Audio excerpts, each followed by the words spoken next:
Hey, everybody. I am excited to have this episode today of the Reawakened Mom podcast with my friend Alison Houck Andrew. How are you, Alison?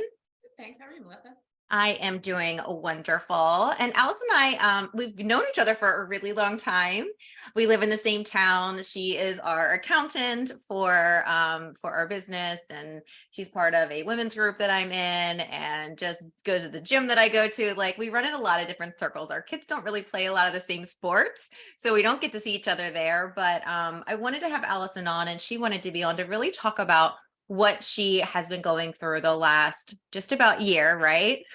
Almost Almost, May 25th was my diagnosis. yep, coming up on a year. And she really wanted to share what she has been going through because we know a lot of people go through different diagnoses, different situations. And Allison, a little bit about her, previously. Let's have her introduce herself. Just like, what do you want to share about yourself? Say like before your diagnosis, because I think this is really important to kind of something that you shared with me that we'll get into a little bit differently on what your life was like before, Mhm. what it's like during, and now what it's like after. So will you share a little bit about you before your diagnosis? Sure. Yeah, so as Melissa said, we've known each other a really long time. So I grew up here in Lewis, Delaware, went to Cape High School, graduated, and said I would never go to University of Delaware, said I would never come back here. I was going far away. Went to college in Ohio, lasted a year, then I did transfer to University of Delaware. Then I spent a number of years in Pennsylvania and then decided, okay, maybe it's not so bad living at the beach, and moved back here in 2006. But I went to school for accounting. I never did change my major, and I've been in public accounting since I graduated from Delaware in spring of 1998. So worked at a couple different firms. I've been at my current firm for I think about 12 years, where I am the current managing partner of the Rehoboth office. So I've always been a very, very like career driven individual. Career came first for a lot of my life.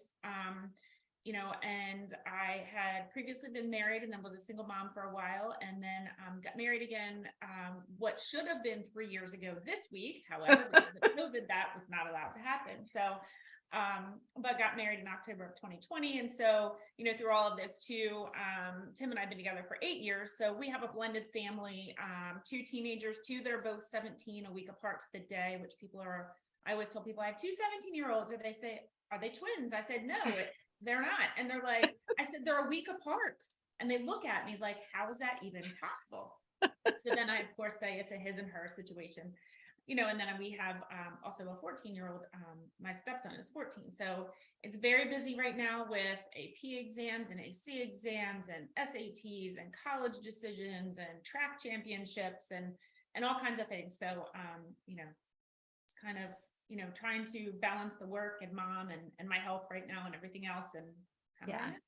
Yeah. And Allison, she forgot all this too, but like she also like is a great athlete, and she has been teaching in different avenues and different locations, different types of fitness classes too. So on top of everything else that she just mentioned, which I'm sure exhaust all of us, but we all understand, she was also doing that at the same time, which I taught some classes for a little while, and it's not easy to do that, like coming up with everything, coming up with the music. So I think that's incredible. And part of like your journey too is like that fitness aspect and like keeping Right. yourself healthy and what that looked like previously. So let's talk about what happened about a year ago, coming up, that you would like to kind of share with us, and kind of where you were and kind of what you were going through during that time.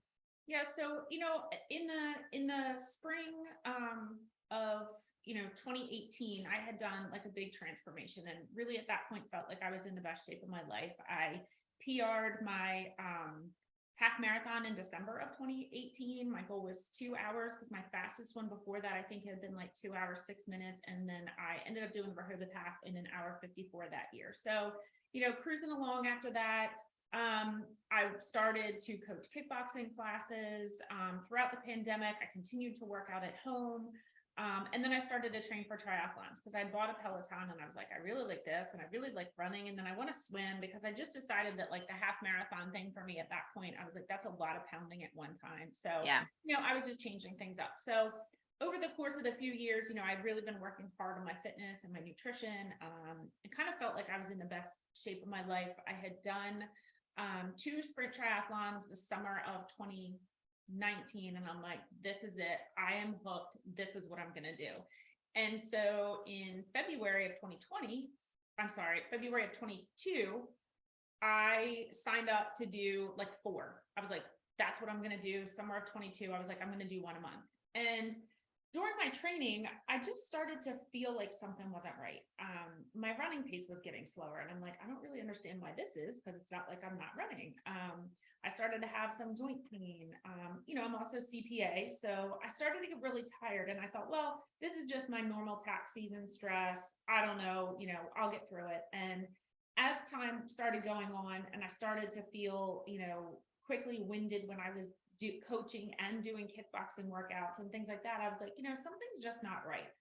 Yeah. So I never go to the doctor. I didn't even have a primary care, apparently, because it had been 3 years since I had been there, and insurance companies drop you. So Yeah. I had to find a new primary care, which is so hard to do down here. Which is so hard to do. Luckily, I just keep bouncing around different doctors in the same office, so I'm not leaving the practice, if you will. And I went to see her like in March, and, we talked about everything and what I was feeling. They'd done an EKG that day. She's like, your heart rate is fine. Everything's fine with your heart. And I thought, okay. So she ordered a bunch of blood work. She said, we'll see what's going on. So I thought, all right, I'll deal with this after April 15th. I'm not dying right now. So I just don't feel great, but we'll figure it out. Yeah. And in the meantime, I had started to feel like a lump in my neck. But I kind of ignored it for a little bit, thinking it's just like a zit underneath there, or, because that's kind of what it felt like at first. Yeah. Like inside my collarbone, or I was like, I'm just like, whatever. Yeah. So get through tax season. After spring break, we did like a really fun college tour with our friends, the Beans and us and all of our kids. And it was a lot of fun. And I went to the dermatologist the day I got back. So they did my skin check and said, there's some spots on your back we want to remove. So they scheduled that. Then the labs came back from the biopsy and suspected melanoma. So they did the full excision after that point in time. And at that point I thought, okay, maybe I'm dealing with melanoma, but I don't know what else is going on. I guess I should get this blood work done and do all this. Yeah. And so did the blood work, went back to my family practice again, and my blood work looked like a stop sign. Like if you look at your blood work when you get on, especially from BB, there's like red, yellow, there's green. And like, if you looked at my blood work, it was like not a stop sign, but a stoplight. You were like, holy crap. So, I Dr. Googled myself for a while and kind of figured out everything that could be wrong with me. And she basically said, you know what, I really just think you need to see a hematologist. So actually May 24th, my results from the biopsies on my back came back saying it was not melanoma. It was just, like the precancerous cells or whatever, normal, irregular moles, what have you. Very next day, March 25th, my husband and I went to the hematologist at Tunnel Cancer Center, and we're explaining what was going on. And I was starting to have more of these episodes. The night prior, we had been to my son's lacrosse game, and when we were walking out of the stands, I said to my husband Tim, I said, I know I'm walking, but I can't feel my legs right now.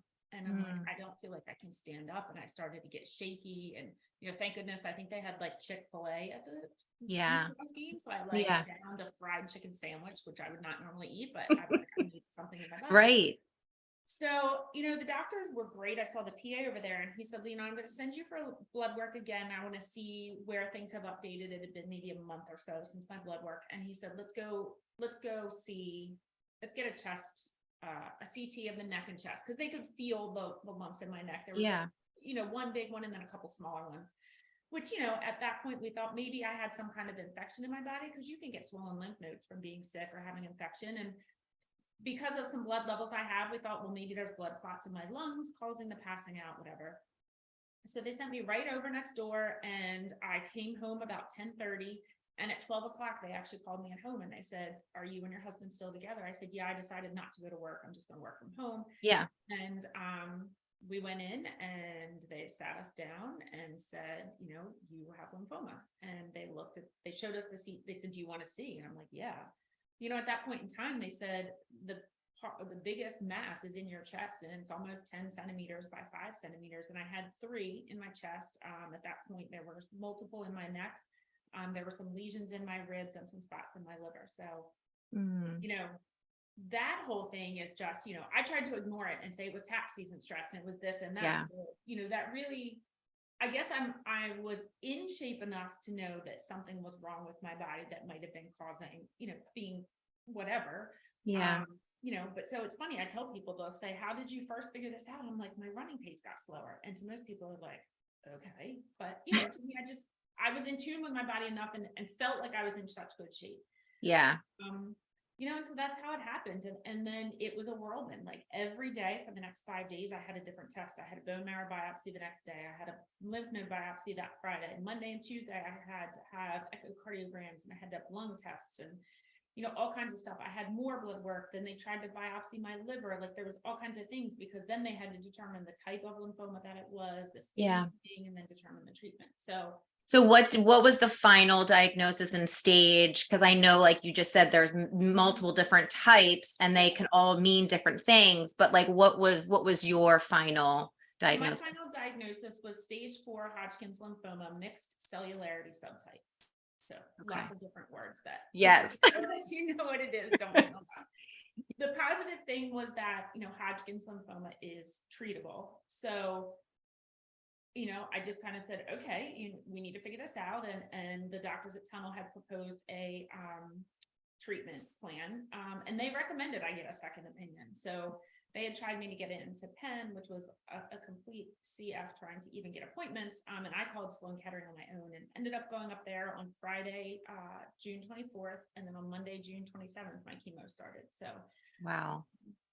Yeah, so I didn't have a lot of time to think about it all.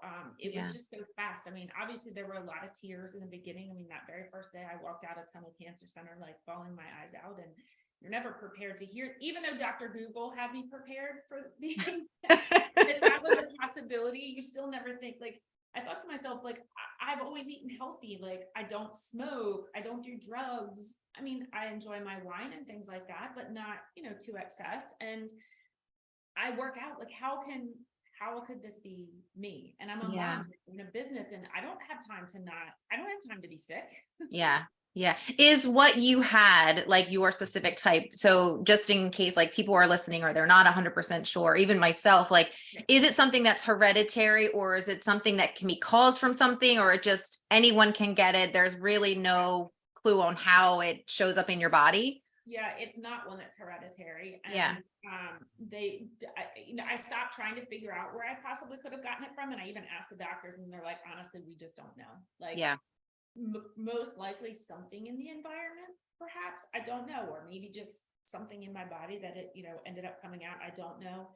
And I tried to like figure that out for a while. And I just kind of figured there's no sense in spending any time and energy figuring out how this happened. I just need to fight to get rid of it and get what I thought at that time would be my life back.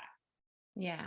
And so let's talk about that, because I know one of the things that you wrote, and I loved this, was how to mourn, teaching yourself how to mourn your old life. And I love that because you were like, I loved how I was. I loved how everything was. Like, I loved working. I loved all the working out, the busyness, all the things. Maybe you loved it, but like, has it been able to get back to that? Do you even want to get it back to where you were before your diagnosis? Or what have you kind of realized with your diagnosis that maybe has been something positive for you?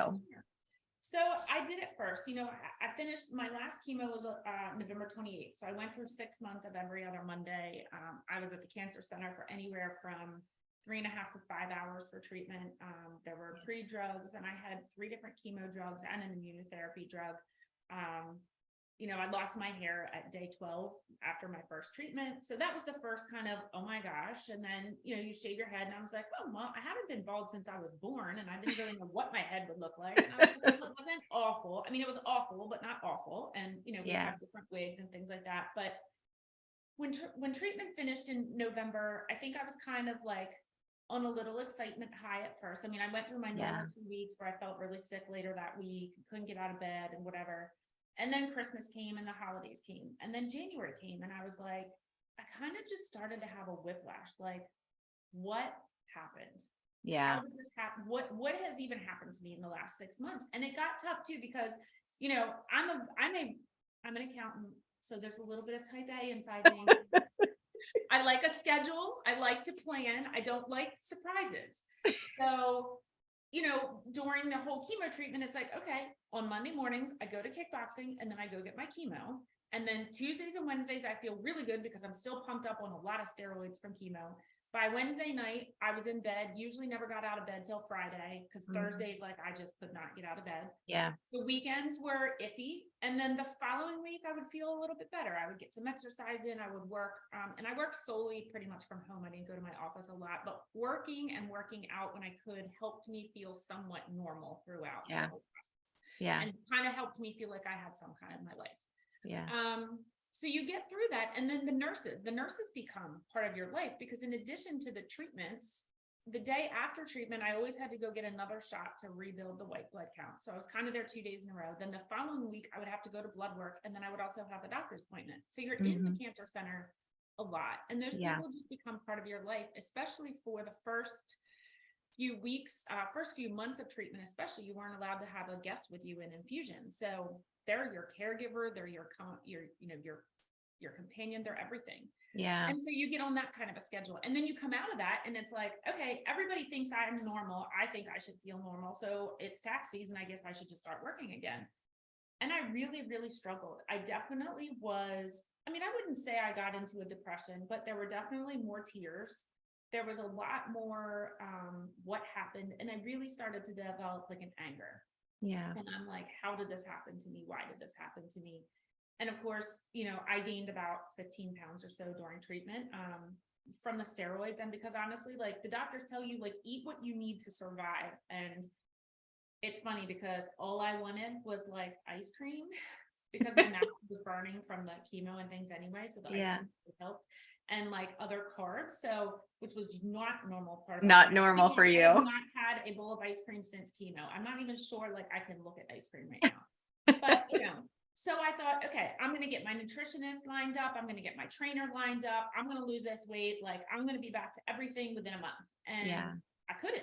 And I struggled. And, I really got angry. And then I see a life coach. And again, I also see a trainer. And I just started talking to them and they said, Alison, you can't move forward until you mourn and can get past the fact that you will not be the same person that you were. And so I had to work to say, okay, like this isn't now about being what I was 6 to 8 months ago. This is learning about who I am now, what I am now, and what I want to be moving forward. And it took a lot, and it took a lot of soul searching to say, you know what? I'm okay being 15 pounds heavier. Like the scale doesn't matter. Jen Kaufman said to me one day, she said, the least interesting thing about you is your weight. And I'm like, that just really resonated with me. Yeah. I've always been very healthy and focused on that, to a certain extent. And, I started to work out again, but I still struggled and, I still can't run a 5K without taking a couple walk breaks. I'm getting better. Yeah. But I'm just trying to really, I took that time and I said, okay, I need to be thankful that I'm alive today. I need to be thankful that I got through what I did. And I need to still have that positive mindset that I had during my entire treatment, because I did hold that positive mindset, which is probably why I broke after the treatment. Yeah. Right. And, and I even had to say, I can't even focus on the future. Like I can't sit here and say, okay, well, I can't lose this weight now, but in 6 months, I want to try again and go for it. I've learned what's important and what's not. And the one thing I've really learned that's important too is like time with my family and my friends is like so incredibly important. My son, I feel like I lost a lot of the last year of life with him, and he's a junior. He'll be, graduating next year, and he's going to be away to college. And so in a blink of an eye, that's going to be gone. So it really has gotten me to sit down and say, you know what, Alison, too, it's okay to be home on a Friday night. You don't have to go out to dinner Friday night and Saturday night and do all the social events. Yeah. It's okay to not go to every charity event. I will still send my donation, but you know what? I don't need to be at the guest bartender evening because I just need to be home and rest. Yeah. And I'm still very tired, and I'm trying to push. And then I realized, okay, Alison, you need to like slow down. Like today, I was supposed to go to my office today, but I had a really long day yesterday of client appointments, didn't get home till 6:30. The last couple of days have been just crazy busy. And I thought, you know what? I need to be working from home today because that's what my body needs. And that's what my mind and that's what my soul needs. Yeah. And, I'm even looking at, I don't want anybody to think I'm not going to be a CPA. I said, don't ever. But, you know, I'm trying to also figure out my schedule. Like, I want to speak. I want to help cancer patients. I want to be more involved with maybe the Leukemia Lymphoma Society, or maybe Tunnel, and be a companion or a caregiver. There were so many old people that were at Tunnel Cancer Center that had no one with them. Yeah. And no one should ever, I'm probably gonna get teary-eyed, no one should ever have to go through that alone. Yeah. I mean, and so you really have to learn how to advocate for yourself as well. I mean, as I said, like, Phoebe sent me to Penn, but trying to get an appointment with Penn was literally trying to like pull teeth. Like, it was insane. Yeah. And I went on my own and contacted Sloan Kettering. And then, you know, there's a lot of times I was the one that sent the note to Dr. Tam that basically was like, why do we not have companions allowed at the cancer center for treatment? Right. Take them to the doctor's appointments and all that, just not in the infusion center. And I did research. I researched MD Anderson. I researched Sloan Kettering. I researched large cancer centers to find out what they were doing, you know, and I sent a letter, and I didn't just complain. I put forth what I thought would be a viable solution, things they could do. And actually they came back with much less restrictive than I had even, you know, proposed. Yeah.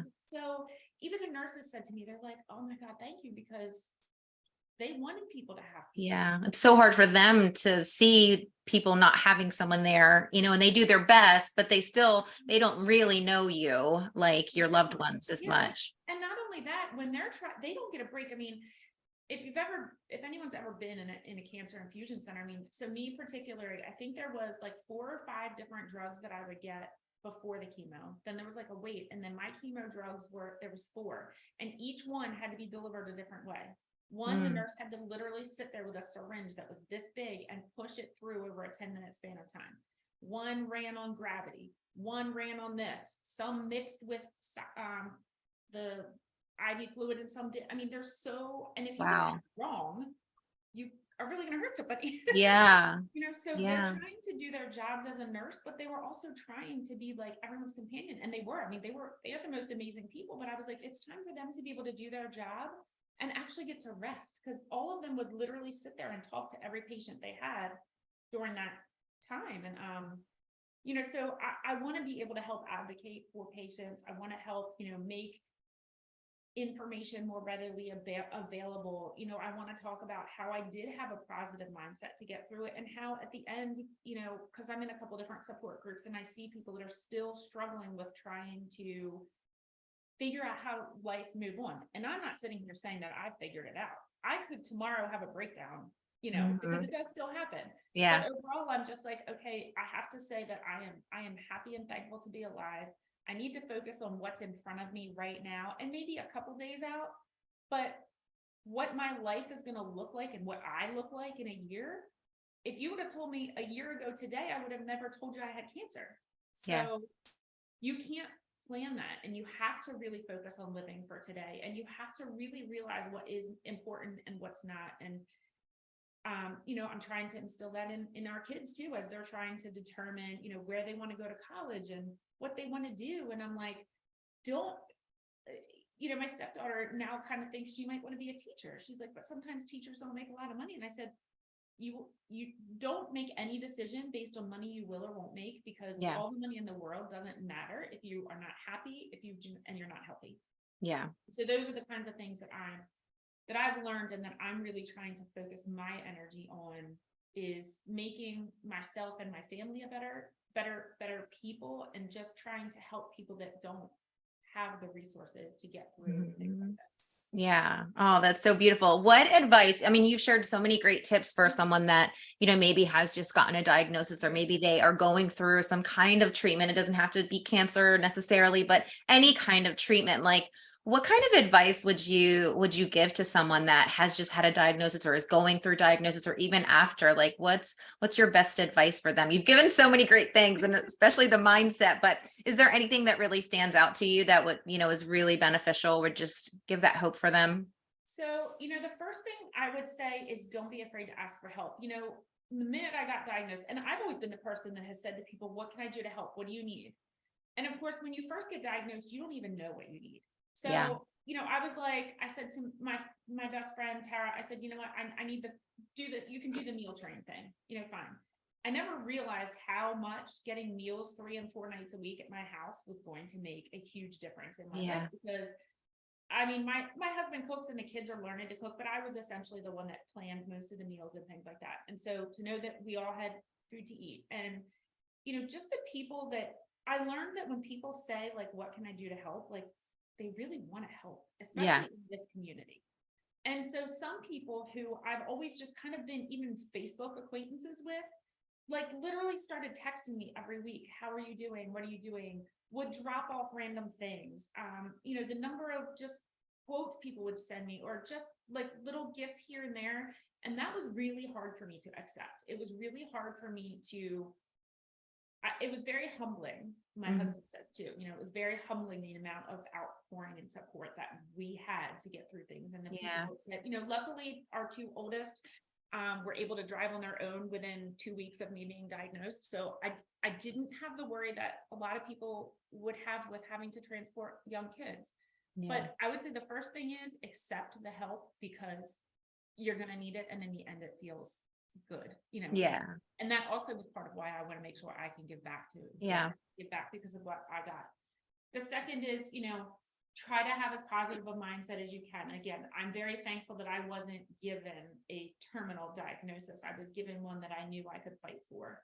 But on those tough and on the tough days, let yourself have a tough day and say, it's okay. It's okay that I sit here and cry. It's okay that I'm angry, but we can't live in that mood the Yeah. entire time. I could have very easily never gone on a walk, never gone to the gym, never done any of those things. But those also, again, helped me like try to do something that helps you still feel like you are your same person, because you're not, and you're Yeah. not going to be that person again. Mhm. But try to find something that makes you still feel normal. Yeah. And then, I guess the other thing is just like kind of throw expectations out the window to a certain extent. I Yeah. mean, everybody handles things like this differently. Everybody handles treatments differently. Everybody handles how they feel before, how they feel during, and how they feel after. And it's just like, let yourself feel Mhm. whatever it is. And I used to be, I had to work out 6 days a week. That was it. And I've taken more rest days in the last couple months than I have in a while, because I just need it and I can't Mhm. pound it. And again, if I would have been given a terminal illness and told I had 6 months to live, I now look back and say, would the fact that I was like, the ideal weight and the ideal fitness really mattered? Yeah. Or is it that I spent my time doing things that I love to do and being there for my friends and my family? Yeah. Yeah, that's really important. And even though like you might have thought like, before your diagnosis, you were listening to your body because you're like, what do I want to be eating, or what do I want to be doing working out or anything. It's interesting how much that really changes when you really zone in and get quiet and let the outside noise go and be like, okay, actually I need to rest right now. Actually, I just want to have ice cream. Actually, I want to stay in tonight. So I think that's really, really important to hear too. And a lot of the time we don't know as women how to listen to ourselves and how to listen to our body, because we're so used to, like you were saying before, it's like listening to what everyone else is telling us, the ideal weight, the ideal workout, the ideal food, the ideal everything. And it's like, but what do I want? What do I need? So it's really And important. another thing I'd say is like, everybody can benefit from therapy in some way, shape, or form. And so I've seen a life coach she's a holistic life coach. So she also does Reiki and some other things. And I've seen her for a number of years, because obviously blending a family, being a managing partner of a firm, I'm on some national boards, so I travel a lot Yeah. throughout the year. And like having all these pressures, it is nice to have a completely unbiased person to talk to about what's going on.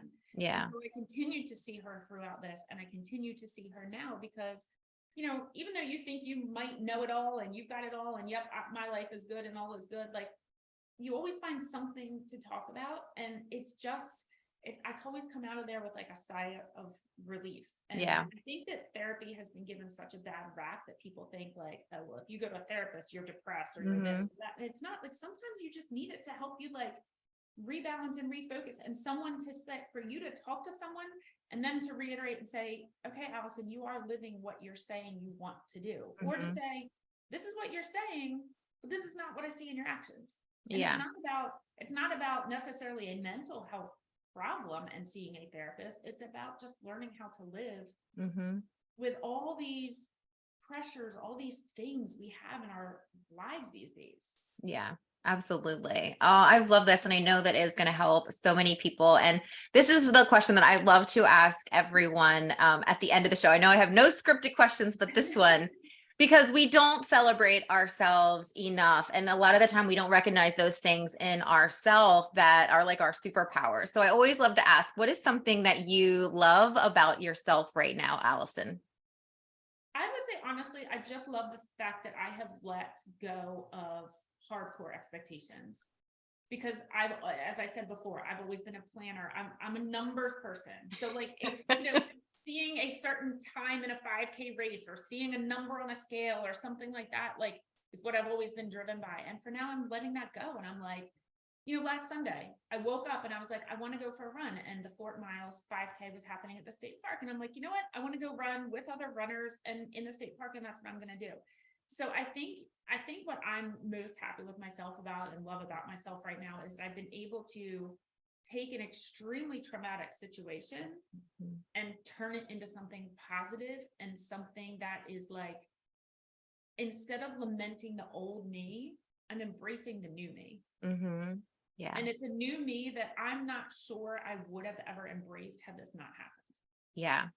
And Oh, so that's beautiful. instead of taking all this and continue that anger and being like, okay, my life's never going to be the same, I'm like, okay, my life's not going to be the same, at least not for quite some time. Yeah. And this is what I'm going to do about it. Yeah. And not to mention, like, we had the pandemic that happened right Right. before all this. So you're like, whoa, Mhm. a total whirlwind Right. through your way. Oh, this is great. How, if I know you said you want to be supportive and you want to be, help others, and you're going to be looking into things that you can maybe do in the Right. community and outreach. But if someone wanted to reach out to you, or they had questions, or, they just wanted to reach out, what would be like the best way to kind of be connected to you? Shoot me an email. I am on Okay. my email all the time. And then like, I'll schedule like an appointment, whether it's a Teams meeting or a coffee or whatever. I do just love to talk to people about the experiences I went through. I'm actually going to be one of the speakers at the Miracle Mile at BB on June 4th. And I'm really excited about that because again, I'm going to get to kind of share my story and be part of an event focused towards cancer survivors, but also the caregivers, especially particularly at Tunnel Cancer Center, but also our friends and family. I mean, a caregiver is not just a medical professional. Your caregiver is everyone who is involved in your life. My parents, my friends, my kids, my husband, everybody who was a part of the entire process. My firm, I mean, the fact that they closed the day of my last treatment and every single person that works from us was at the cancer center was just amazing. Yeah. Wow, that's awesome. Yeah, I'll make sure I put your email in the show notes. So if someone would like to reach out to you, they can. Thank you so much. Is there anything you haven't shared? You've shared everything, but is there anything else that you feel is on your heart that you haven't gotten off your chest? No, I thank you for this opportunity. Like I said, in addition to just wanting to share my experience, it's also therapeutic for me to do so, I think. And in the beginning, I wasn't going to even share my story on Facebook. And then I started journaling. And then probably a couple weeks in, I started to post my updates. And it's amazing to me, like I'll just be around town. And I was at the chef event dancing on the floor at the Rudder. And someone came up to me and said, "Oh my God, you're Alison." And I'm like, "Yeah." And they're like, "You don't even know me, but I followed you. And like, you have inspired me to do XYZ." And to me, that's all I wanted to do was inspire. I don't want kudos for myself. I don't want any reassurance that I'm okay. I just want other people to realize that when there is a tough situation handed to us, we can get through it. Yeah. Oh, that's beautiful. That's a great way to end it. Thank you so much, Alison. This was a great treat to talk to you today. And I know that you're going to be that light for so many other people going through some kind of diagnosis that they've just had or are going through right now. So thank you. Thank you, Melissa. And I'll send you a Gmail address to send out just so Okay. it doesn't come to my work email. Yeah. Like that. Okay. I'll send that to you. Perfect. Thank you. Okay. Bye. All right. Thanks. Bye.